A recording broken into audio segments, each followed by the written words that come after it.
At the eastern mouth of the Singapore Strait, where it opens to the South China Sea, stands a single white rock, Pedra Branca. For 6 centuries, it has watched the world's ships pass and remembered the ones that did not. Sometime between 1340 and 1352, a Chinese junk slipped through these waters, bound for Temasek. She carried the most prized cargo of the age, Yuan-dynasty porcelain,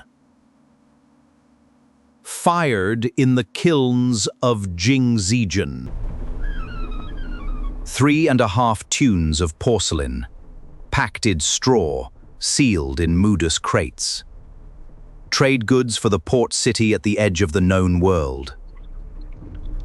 Cobalt blue and white, painted with mandarin ducks, she never arrived.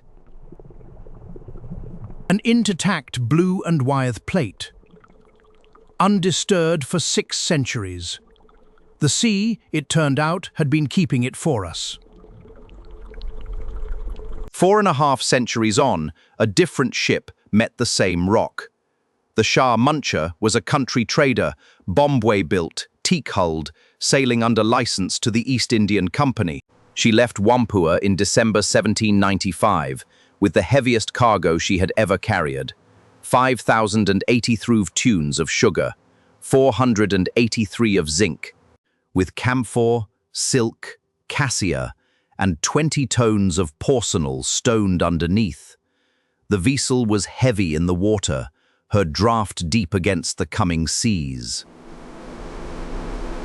On the 8th of January, 1796, the current pressed her on Pedra Branca. The rock stood bare and unforgiving, a silent judge in the storm. She broke apart before the lifeboats reached the shore.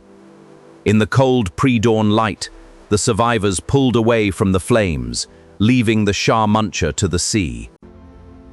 A century and a half later, the strait took its last great ship.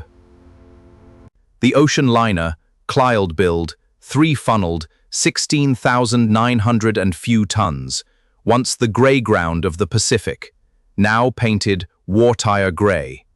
On the 5th of February, 1942, 9 Japanese dive bombers found her off Molten Shoal, at the strait's western end.